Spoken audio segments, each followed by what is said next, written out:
Estou muito feliz em estar aqui diante de vocês. Quero agradecer muito essa oportunidade a todos, especialmente a comissão de palestras por esse convite. É muito emocionante estar aqui na Escola Rudolf Steiner. E hoje foi um dia muito difícil, muito tenso.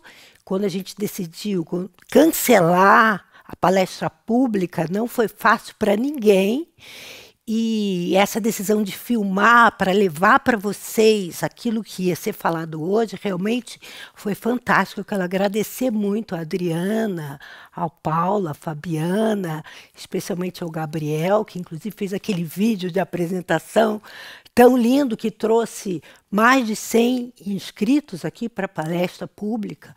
Realmente foi muito triste ter que cancelar isso, mas vocês sabem que foi acima das nossas possibilidades, né? É uma questão de saúde pública mesmo. E, enfim, quero ver se correspondo à expectativa que o vídeo fez, né? Eu fui professora Waldorf durante mais de 14 anos, né?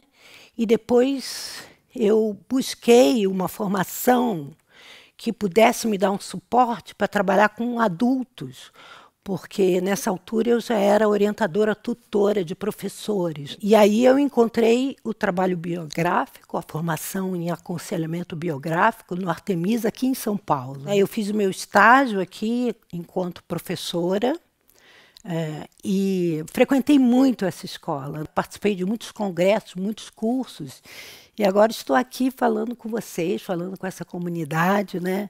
É uma grande emoção mesmo, é uma grande alegria, né? E a comissão de palestras foi incrível, porque quando teve que ser cancelado, né, a palestra ao vivo, imediatamente eles produziram esse vídeo para levar para vocês esse conteúdo que a gente organizou, programou, né, para trazer hoje. Enfim. Enquanto professora Waldorf, eu atuei em muitas escolas, né, no Rio de Janeiro, em Minas e em Nova Friburgo, né, onde eu moro atualmente. E lá eu tive a alegria de participar da construção de duas escolas, né, a Escola Vale de Luz e a Escola Cecília Meirelles. Muito especiais, porque são escolas públicas. Então a gente levou a pedagogia Waldorf para o âmbito público. Isso tem 29 anos. A Escola Comunitária Municipal do Vale de Luz e a Escola Municipal Cecília Meirelles. Então, por que eu, uma carioca, aqui em São Paulo? Eu fiz a minha formação aqui, tanto a pedagógica, né, como a formação em biografia, né? Com o Artemisa, naquela época, era o centro, né, de desenvolvimento humano, né? Hoje em dia isso acontece no Centro Paulos. Hoje em dia eu sou docente da ELEB, a Escola de Estudos Biográficos, né, que acontece no Centro Paulos, aqui em São Paulo, onde a gente forma aconselhadores biográficos, né? Essa linha de olhar para a biografia, ela é fundamentada na antroposofia. Quem faz parte dessa comunidade provavelmente já ouviu falar de antroposofia. E é muito especial porque é uma ciência, mas é uma ciência espiritual. Isso parece uma contradição, né? Ciência e espírito, né? Mas a mim fica claro hoje de que precisamos de um novo âmbito para conseguirmos responder o que acontece hoje em dia no mundo, né? Essa ciência espiritual que Rudolf Steiner trouxe, e ele é quem dá o nome a essa escola, a essa comunidade, é trazer esse âmbito, que é além do âmbito material, né, para uma lógica de um conhecimento, né, para uma metodologia clara, para um pensamento claro, né, e talvez assim a gente possa criar forças para enfrentar e também apoiar os jovens, né, para que eles possam adaptar-se bem nesse mundo atual e contribuir para que as coisas caminhe e se desenvolva. E nesse sentido, o trabalho biográfico ele é muito positivo, né?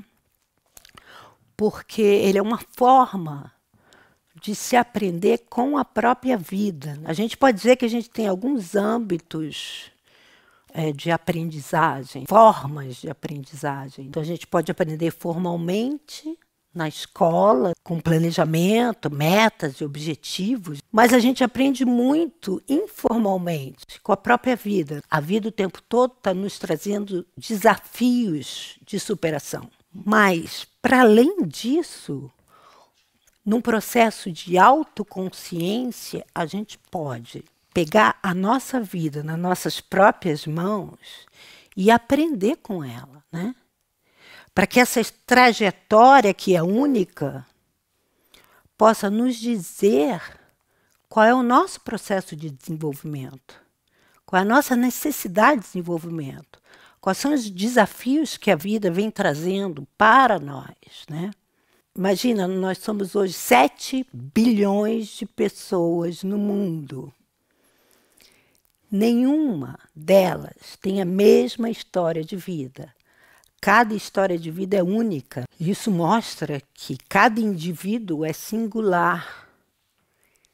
Mas dentro dessa diversidade, a gente pode enxergar uma composição. A biografia como uma grande obra de arte divina e tentar pesquisar as suas leis, né? E nesse sentido, a ciência espiritual antroposófica apoia muito, né, com a sua visão de ser humano. Então, a comissão de palestra me trouxe 3 perguntas básicas. A primeira é: em que o trabalho biográfico pode apoiar a arte de educar? Como o estudo da biografia humana pode ajudar o jovem em seu caminho de relacionamento com o mundo? Como o aconselhamento biográfico pode auxiliar o educador em sua tarefa? E para corresponder a isso, eu queria trazer 2 coisas. Uma é uma imagem que vem num conto brasileiro, original, Tupi-Guarani, uma mitologia da origem do mundo que nos traz Cacau-Era Jacupé, nascido aqui em São Paulo. Ele traz a origem, a forma que os tupis-guaranis viram a origem do mundo e do universo. Então, ele nos conta o seguinte: no começo de tudo, havia Yamandu. Yamandu é o silêncio que tudo ilumina. Yamandu é o ancestral dos ancestrais. Num determinado dia, Yamandu decidiu conhecer a dimensão de si mesmo. Então, ele se encolheu dentro desse grande início. Ele se recolheu dentro de si mesmo e viu que era vasto. Yamandu, o silêncio sagrado, quis conhecer toda a dimensão de si. Então, ele se transformou numa coruja. Não essa coruja que a gente vê hoje em dia, mas a coruja primordial. E como coruja, ele adentrou na grande noite e viu que era vasto. Depois ele quis conhecer sua altura, sua lateralidade. Então ele se transformou-se num colibri, um mainu. E como colibri, ele pôde voar para cima, para baixo, para a direita, para a esquerda, para o centro, e viu que era vasto. Mas Yamandu quis também conhecer a sua totalidade. Então, ele se transformou num gavião, um gavião real. E ele voou para mais alta esfera, e lá de cima ele vislumbrou sua totalidade. E pensou: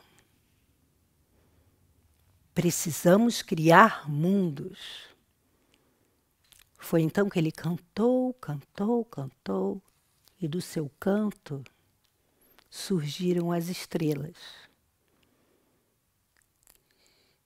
E aí ele disse: criamos mundos.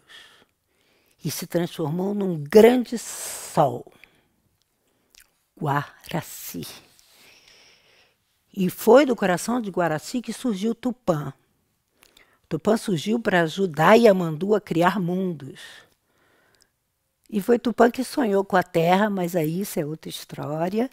Mas eu queria chamar a atenção, primeiro, desses 3 animais.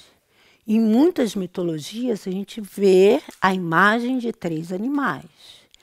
E também essa possibilidade, essa necessidade de se recolher dentro de si e para conhecer a sua dimensão, a dimensão de si. A gente pode também se referir às esfinges, né? Que falavam: decifra-me ou devora-te, né?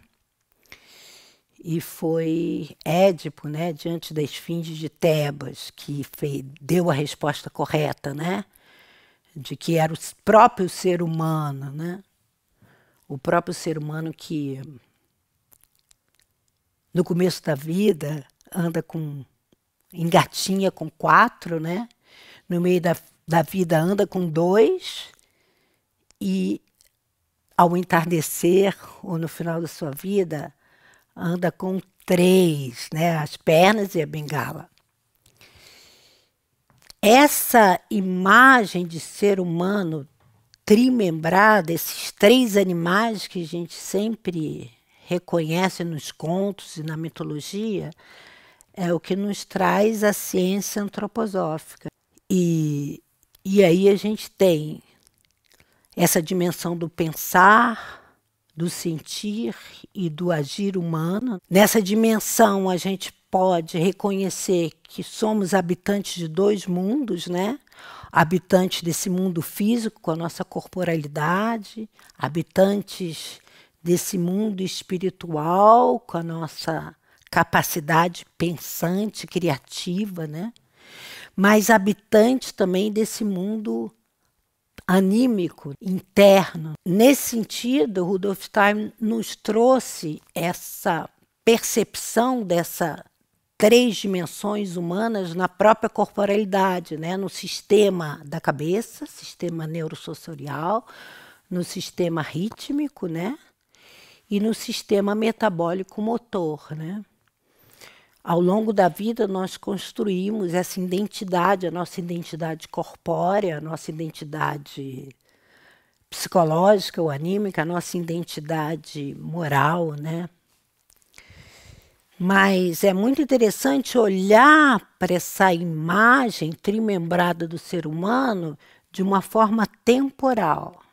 Nesse sentido, a gente pode ver a curva biológica, que é o desenvolvimento da nossa corporalidade, o crescimento, que vai até os 21 anos, mas esse equilíbrio entre os 21 e os 35 anos, a gente diz assim, entre o catabolismo e o anabolismo, né? E depois da metade do processo, depois especialmente dos 35 anos, a gente tem uma decadência corporal, né? Assim, de vitalidade corporal. Em contraponto, lá na outra extremidade, a gente tem uma outra curva, que é a curva da individualidade. Então, essa individualidade que vai chegando e vai preparando esse seu corpo físico, essa sua corporalidade, né?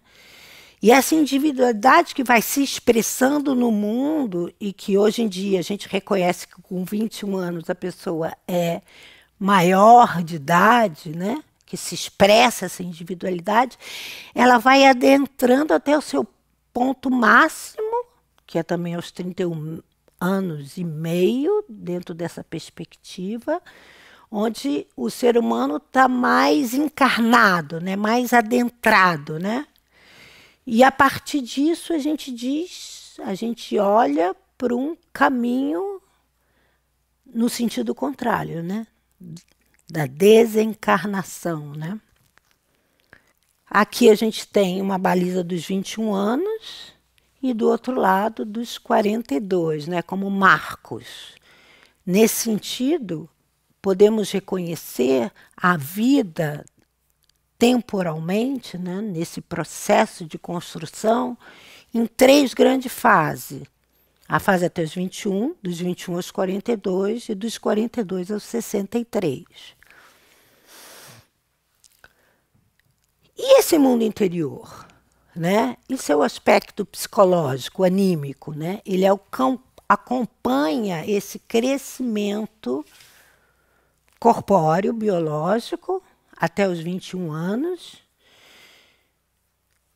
E a partir disso, podemos perceber essa vida interior intensa, nesse período que acontece entre os 21 e os 42 anos, como um momento de troca com o mundo, de colocação dessa individualidade no mundo, né?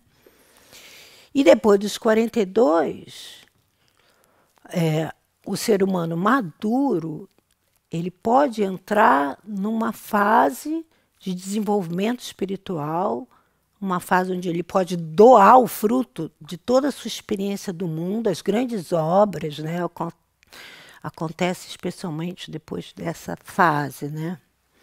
Mas a partir dos 42 anos, o homem se torna mais independente das leis naturais, né?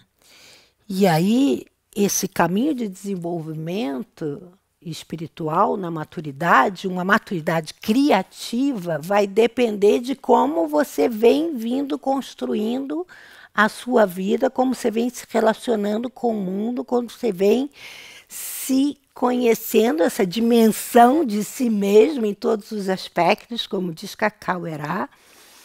E a gente adentra essa terceira grande fase da vida, se identificando com a decadência corporal ou superando essa limitação física com uma ampliação de consciência, né? Em geral, a gente fica nesse campo mediano. São raras pessoas que a gente encontra que realmente conseguem, nessa fase mais madura da vida, uma atuação criativa, ativa, né? Ponderada, que abençoe novas gerações, né?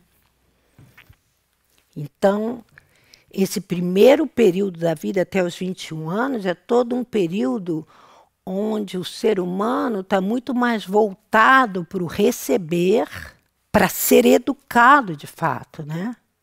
E o que acontece de uma maneira mais específica é o desenvolvimento biológico, né?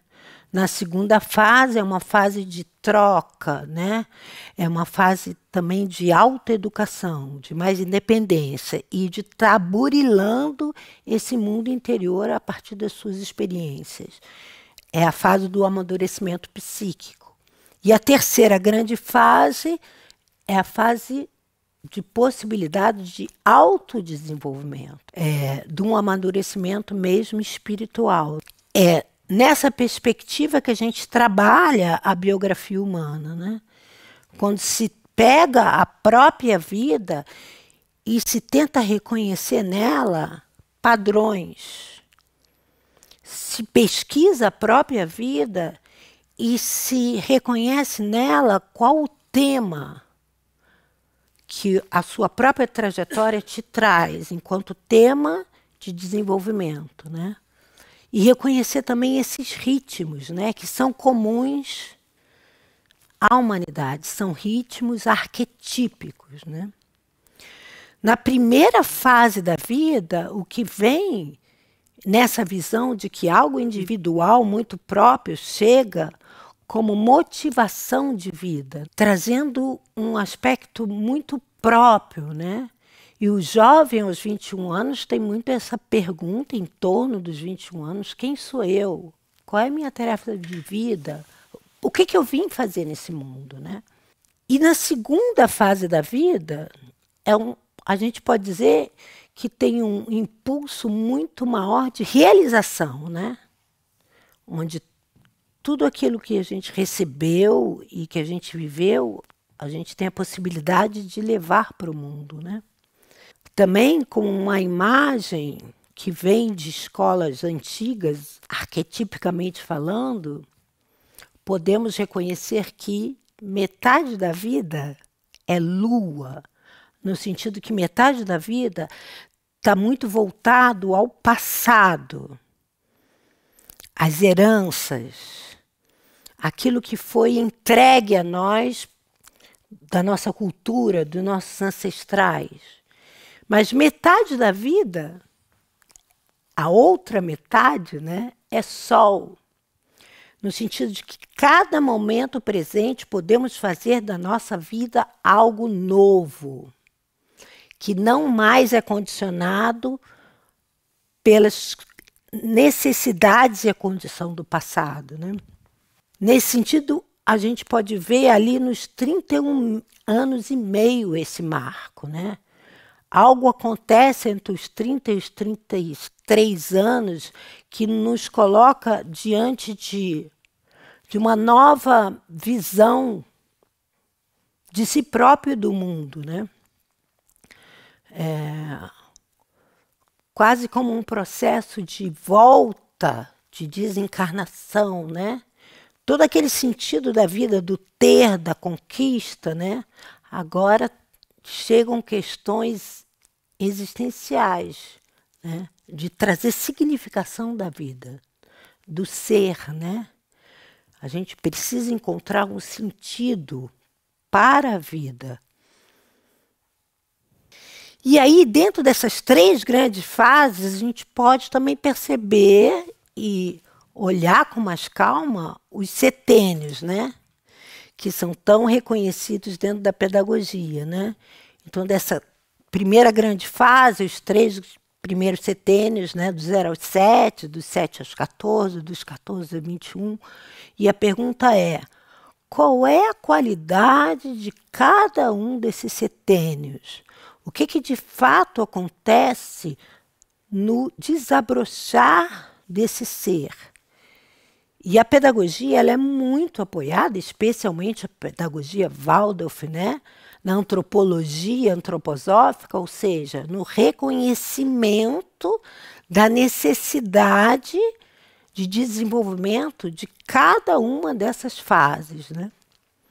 Depois a gente tem até os 28, dos 28 aos 35, dos 35 aos 42. Cada um desses setênios tem uma tarefa específica.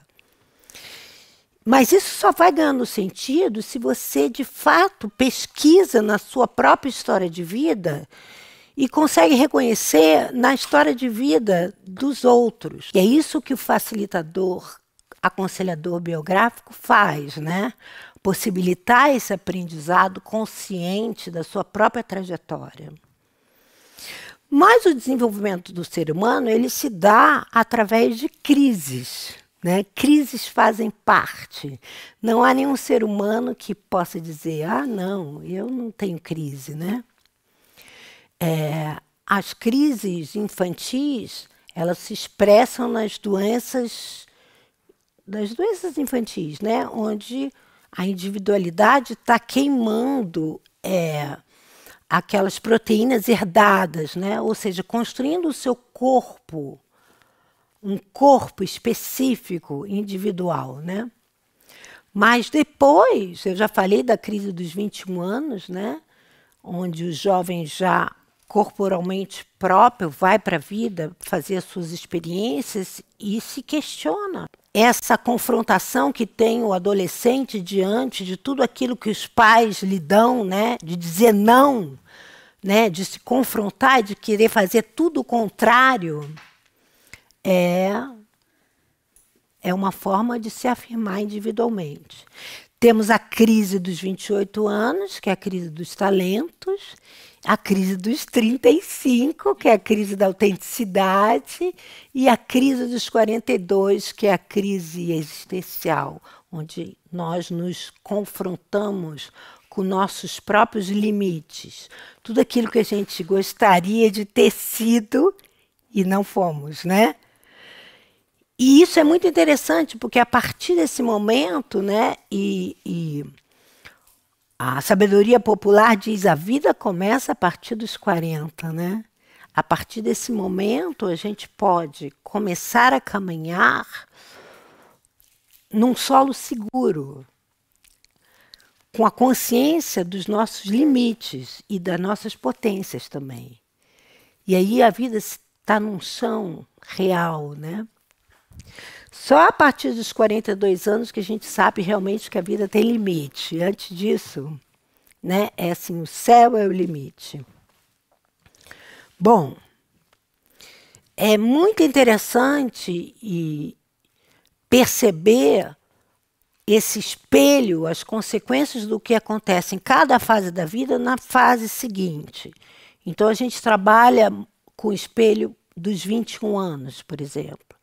Então, dos 21 aos 28, essa condição de estarmos individualizando todos os acontecimentos que nos ocorreram entre os 14 e os 21. E aí há um espelho. O eu, que aparece essa individualidade aos 21 anos, começa a fazer essa lapidação interior na sua alma, no sentido de estar digerindo, transformando, metamorfoseando, individualizando os acontecimentos.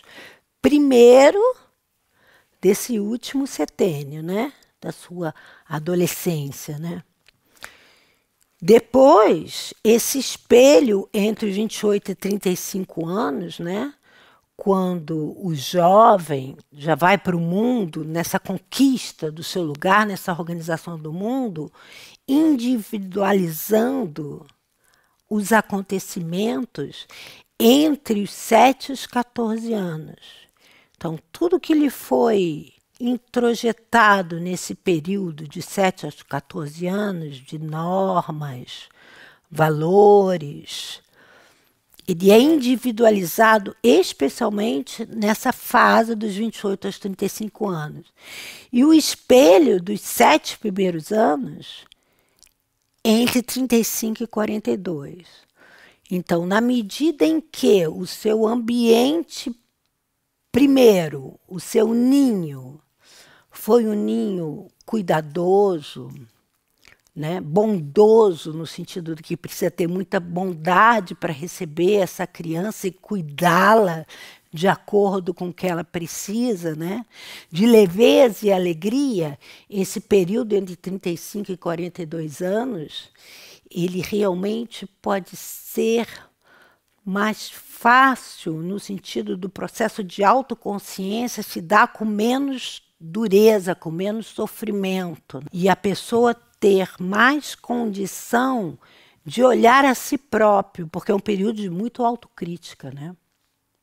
Se no período dos 7 aos 14 anos houve uma vivência de beleza, e isso a pedagogia Waldorf compreende muito bem, na verdade, o que acontece entre os 28 e os 35 anos é uma segurança interna, é um período onde a estética desenvolvida nesse segundo setênio de vida se transforma numa postura ética, né? No relacionamento com o outro e com o mundo, né? E esse equilíbrio interno necessário nesse período, né, que a gente fala que é a imagem do cavaleiro, né? Esse equilíbrio entre a sua biografia interna, a sua biografia externa, entre o seu ânimo e sua ânima, entre o seu coração e o seu pensamento, né? Ele pode ser construído e organizado, esse seu mundo interior, com muito mais segurança, né? No sentido, quando, na verdade, entre 7 e 14 anos, esse jovem teve uma condução. A gente fala muito na escola Waldorf em autoridade, né? E é difícil entender esse termo de autoridade. Autoridade, na verdade, não é nada impositivo. Se a criança nesse período tem alguém que ela possa admirar, confiar, alguém que pode conduzi-la e trazer as normas no sentido do que é certo e do que é errado, e ela fazer isso em amor, por admiração, né? Ela vai construir interiormente uma segurança para os períodos seguintes da vida, especialmente entre os 28 e 35 anos, ter uma segurança na sua própria condição de vida, mesmo se ela fez escolhas diferentes daquelas escolhas originais. Mas ela não ficou à mercê. A gente usa essa imagem da margem do rio, né? Se as margens do rio foram muito amplas, ou seja, a criança não teve regra, limite, condução, ela sai para o mundo como um adulto extremamente expansivo, que tem dificuldade no sentido desse relacionamento pessoal com o mundo, porque ela não consegue ver o outro, né? Ela se expande demais. Se, ao contrário, essas margens do rio foram muito limitadas nesse período, muitas regras, muita exigência, e até falas no sentido agressivo, muitas vezes, né? É o menino, porque o menino com 12 anos, né? A menina com 12 anos, às vezes, tropeça, cai, erra, derruba coisas. É um menino com duas mãos esquerdas, a gente não ouve de vez em quando isso. Está fazendo tudo errado. Então, vai ter consequências na sua segurança pessoal, né? Nesse período tão importante da conquista do mundo, né? E ali, entre 14 e 21 anos, o que o jovem ou adolescente precisa, né? Ele já não pode viver sobre essas regras e essa autoridade. Ele precisa experimentar, sentir as consequências das suas ações. Essa liberdade com responsabilidade, né? Porque aí ele só vai aprender assim, né? Claro que é uma liberdade olhada, precisa ser respeitado nas suas escolhas, precisa ser compreendido. Aí é o momento mesmo do diálogo. É muito diferente, né? Então, tem alguns aspectos bem claros, que é, no primeiro setênio, essa construção da confiança básica na vida. No segundo setênio, essa construção através da beleza, da fantasia, dessa segurança interna. E no terceiro setênio, a partir da verdade, experimentar a verdade da ciência, do mundo, né? Poder construir esse interesse pelo mundo, porque o que a gente vê hoje são jovens muito desinteressados, sem entusiasmo. O que eles precisam para conseguir ir para esse mundo tão difícil com entusiasmo, com interesse, né? Eles precisam de fato ter essa vivência da verdade, eles precisam de exemplos, de biografias, né? Eles precisam desenvolver agora sim o seu julgamento crítico, o seu pensamento. Se a gente não fizer isso numa idade antecipada, ou seja, querer desenvolver o pensamento abstrato, o julgamento crítico com a criança de 10, 12 anos, a gente vai estar prejudicando a sua própria segurança. Existe época para cada atuação. E é isso que a gente aprofunda no trabalho biográfico, mas a partir da pesquisa da sua própria biografia. E, além disso, tem arquétipos que ajudam muito nessa descoberta de si, né? Nesse olhar para dentro, né? Esse reconhecimento da totalidade de si, que no primeiro setênio a gente pode olhar para a constituição, já que se trata da individualização do sistema neurosensorial. Então, a constituição, cabeça grande, cabeça pequena, né, como arquétipo. No segundo setênio, tão lindo isso que a pedagogia Waldorf traz, que são os temperamentos, né? Então, olhar para a nossa biografia, ali nesse período de vida, qual era o meu tempero? Água, terra, fogo, ar? Como é que eu reagia às situações da vida, né? E no terceiro setênio, a gente trabalha com as 7 qualidades planetárias. Cada qualidade planetária tem um arquétipo, um entendimento. E aí, essa riqueza desse mundo interior que surge no jovem entre 15, 16, 18 anos, né? E aí isso nos traz a imagem, para quem conhece a pintura envelada, né, de cores que vão se sobrepondo, e a gente começa a compreender aquele sujeito que chega querendo fazer e acontecer, e um pouco agressivo, né, um vermelho demais, né? Então vem uma cor sobre uma cor, né? Quem sabe um temperamento mais fogo, e depois, no terceiro setênio, né? Na adolescência, aparece um Marte. Então a gente tem um fogo e um Marte, um vermelho sobre vermelho, né? É interessante também o trabalho biográfico no sentido de compreender o outro, né? E especialmente o aluno que você tem diante de si, né? E muitas vezes a gente é reativo, né? Porque a identificação com o nosso aluno faz com que a gente se volte para a nossa própria criança interior. E se a gente não a conhece, como é que a gente vai fazer escolhas conscientes de atitudes mais adequadas? Então, nesse sentido, o trabalho biográfico vem apoiar bastante. A gente tem também o espelhamento dos 31 anos e meio, que é muito interessante de reconhecer, porque quando a gente chega entre os 42 anos e os 49 anos, na verdade, a gente começa a perder a vitalidade pelo sistema motor, né? Nas mulheres é muito óbvio a menarca, que é o espelhamento direto do terceiro setênio, onde a gente tem a menarca. Então tem a menarca e a menopausa, né?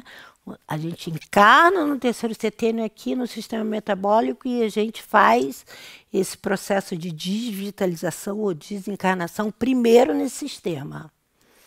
E aí a gente ganhou uma possibilidade. Em cada espelhamento a gente pode ver isso, né? Do sistema rítmico no segundo setênio, se desvitalizando ali entre os 49 e os 56, o do sistema neurosensorial se desencarnando entre os 56 e 63. Mas o que é muito incrível da ciência espiritual e o que a gente trabalha tanto na pedagogia Waldorf quanto nessa compreensão do desenvolvimento do ser humano é que as forças vitais, elas se transformam em forças de consciência. Então, se a criança for muito exigida no seu primeiro setênio de vida, essa intelectualização precoce, essa exigência, né, de consciência, de escolha, ali no primeiro setênio, isso vai ter uma repercussão imediata nesse período entre os 59 e 63, onde está tendo a desvitalização do sistema neurosensorial. Ou seja, Ou isso se transforma numa possibilidade de ampliação de consciência, se aquilo foi bem construído no primeiro setênio, ou a gente se depara com grandes processos de debilidade. E hoje em dia a gente vê, né, assim, muitas doenças no sentido neurológico, né, de perda de debilidades, né, de Alzheimer, né? Também o sistema rítmico no segundo setênio, né, ou se transforma em percepção através do coração, uma consciência mais ampla, né, de ouvir o outro, ou a gente tem uma série de doenças coronárias, né, do sistema, né? Assim como o processo do metabolismo pode se transformar numa fase de muita criação no sentido de visões do novo, né? Uma fase bem imaginativa, bem criativa, dos 42 aos 49 anos. Né? Então, a gente vê consequências, né? Se essa corporalidade, essa maturidade biológica não foi feita com cuidado e com a necessidade necessária em cada fase da vida, consequências sérias, especialmente no terceiro período, onde a gente pode ter uma maturidade criativa ou demente. Enfim, olhar para esses espelhamentos e para essa compreensão do desenvolvimento humano temporal, não só na fase educativa, mas nos outros períodos da vida, nos traz muitas reflexões, né?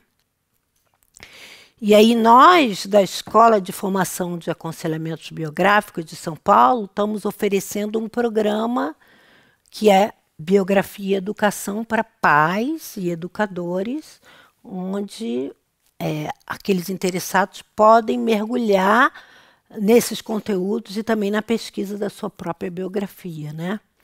Então, aqueles que estiverem interessados podem entrar em contato para conhecer esse programa. Ok? A gente tem aqui um público reduzido, né, da comissão de palestras, mas já surgiram perguntas. Ou então, tipo assim, fazer um curativo, ou sei lá, paliativo, né? Uma coisa que não seria paliativo. Essa questão sempre vem quando a gente olha para os arquétipos, né? Mas a gente tem que entender que são arquétipos. Arquétipos é uma imagem ideal. E isso nunca acontece na sua totalidade na realidade, né?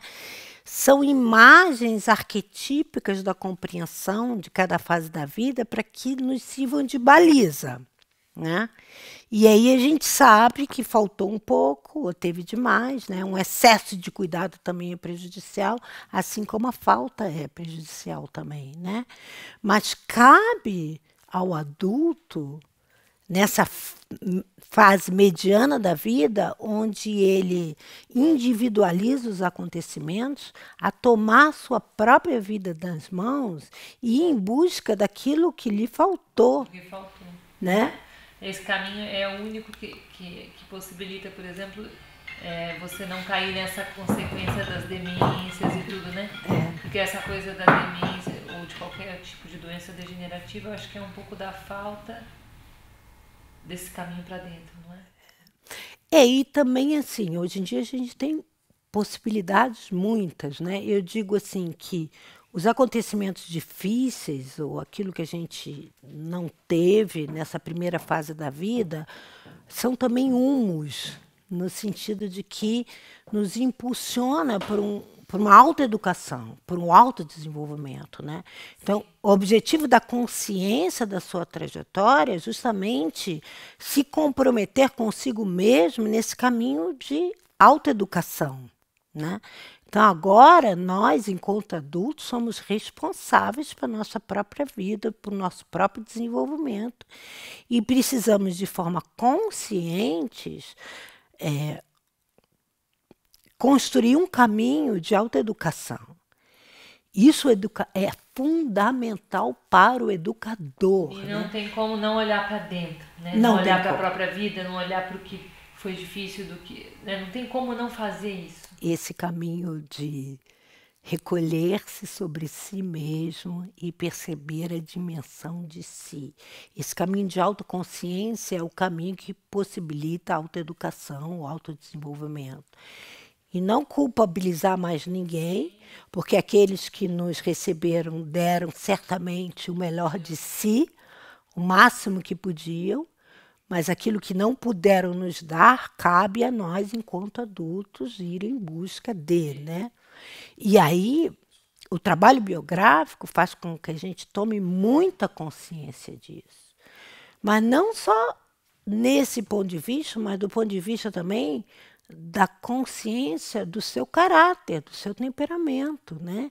Então, o meu ambiente externo pode ter sido muito acolhedor, mas eu já vim com uma dimensão vermelha, colérica. E a educação nesse momento do ensino fundamental, nas escolas Waldorf, procura equilibrar esse temperamento, né? Mas se isso não foi feito, a gente, enquanto adulto, precisa reconhecer qual é a nossa tendência e buscar esse equilíbrio. Buscar aquilo que a gente não tem. E especialmente o educador. Porque a gente não pode ficar diante de uma criança com um só tempero. Isso traz consequências para o aluno, né? Então, ser só agir com força, ou com fleuma, ou com sanguinidade, que a gente chama, com, né, esse elemento mais externo, mais leve, só com leveza o tempo todo. O Steiner dizia, a gente precisa ensinar as crianças a respirar e a dormir adequadamente. Ajudar com que a criança possa achar, na verdade, esse equilíbrio entre o dentro e o fora, né? Então, isso na relação professor e aluno, mas no pai e filho também. Também a mesma coisa, né? Enquanto educador, por isso eu falo que educador, todo pai, toda mãe, toda avó é educadora, né? Quem está diante da criança, se relacionando com a criança, é educador, né? A criança imita o adulto. Depois ela ama o adulto e segue o que ele fala, né? A gente tem que cuidar um pouco do que a gente traz enquanto valores, né? Diante da criança, né? E depois a gente é um exemplo para os adolescentes, né? De atitude, de ação no mundo, né? De pensar o mundo de uma forma criativa, renovadora, nova, de trazer entusiasmo e impulsos, né? De possibilitar a criança, ao jovem, através desse diálogo, né? Desenvolver o seu pensamento crítico, né? Então, para cada fase, né? Mas o adulto depois, a tarefa dele é esse processo de autoeducação. E mesmo de autodesenvolvimento. A gente diferencia um pouco isso, porque a autoeducação é como se a gente procurasse esse equilíbrio psíquico, né? Equilibrar o feminino, o masculino, né? Aquilo que a gente conquista, mas também encontrar sensibilidade. Às vezes no homem esse mundo interior está mais distante, na mulher esse mundo exterior às vezes está mais distante, mas não é uma questão de sexo, é uma questão de indivíduo, né? Mas depois, na terceira fase da vida, ou mesmo antes, a gente pode buscar um caminho interno de ampliação de consciência através do processo meditativo, né? Através do estudo da ciência espiritual, por exemplo, né?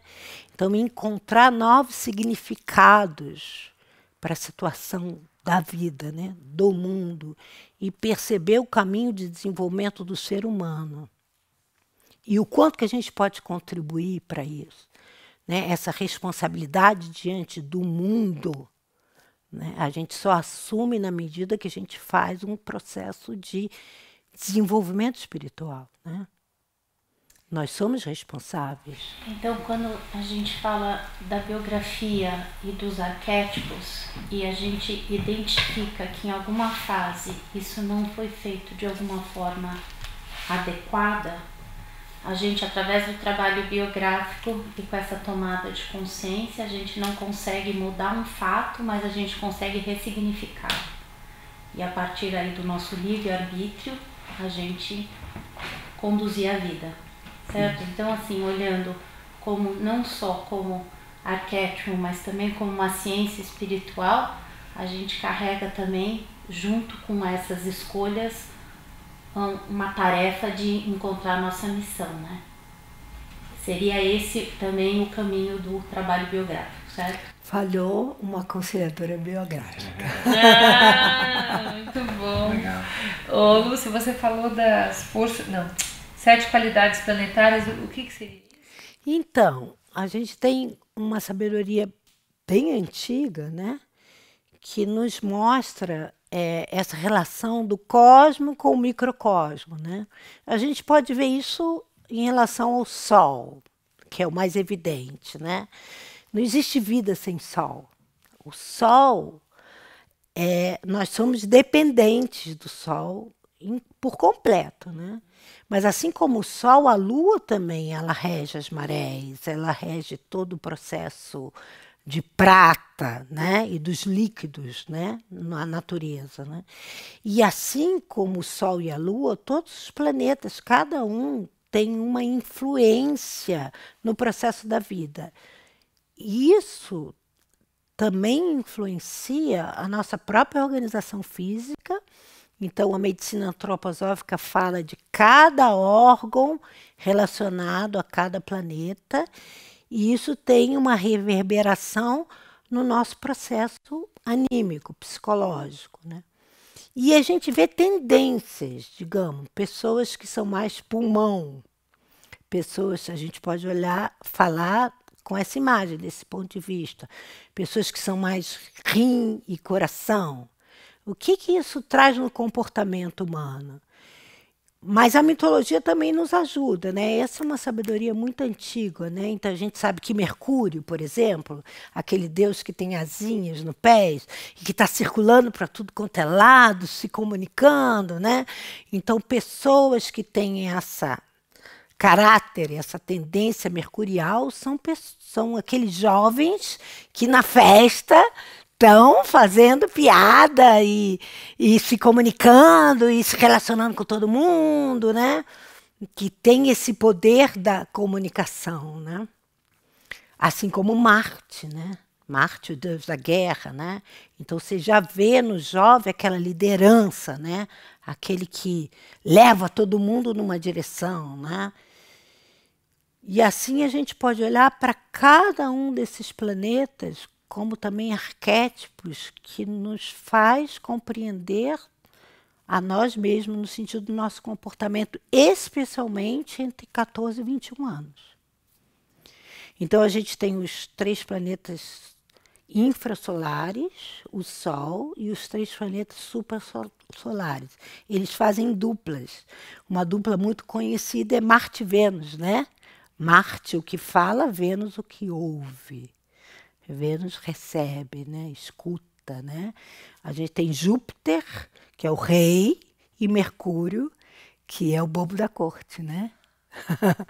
Aquele que, né, sabe flexibilizar o rei, né? Que às vezes até se torna um déspota, né?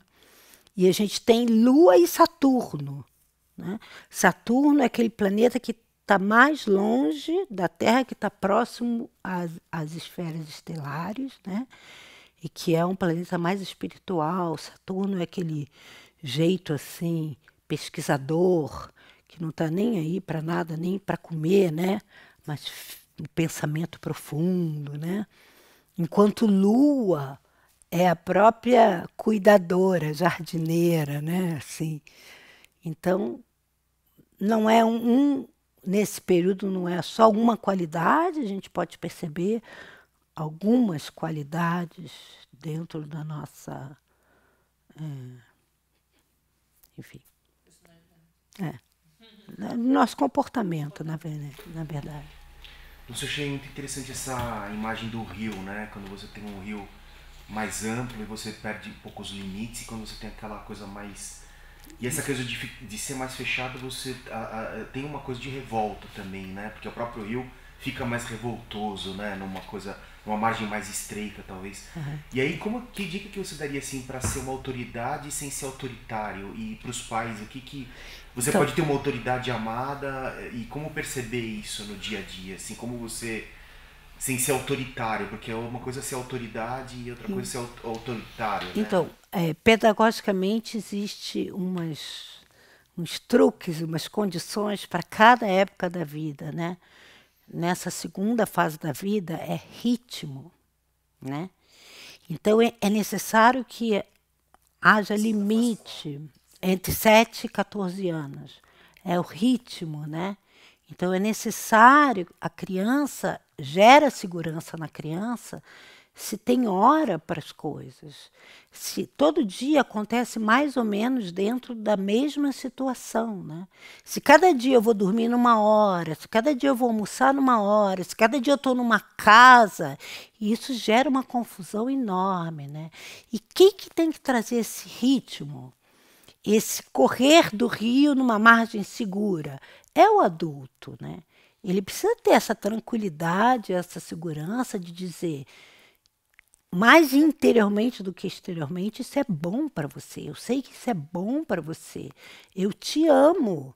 Eu quero o melhor para você, né? Então, é bem nesse sentido. Não quer dizer que a gente não vai errar, né? A gente vai sempre errar. Eu já tenho filhos adultos que viram para mim e dizem, mãe, eu já te desculpei há muito tempo. Eles estão sempre nos desculpando. Mas é muito importante que a gente assuma essa responsabilidade de conduzir a criança para os valores que para nós são essenciais, né? Já no terceiro setênio já muda.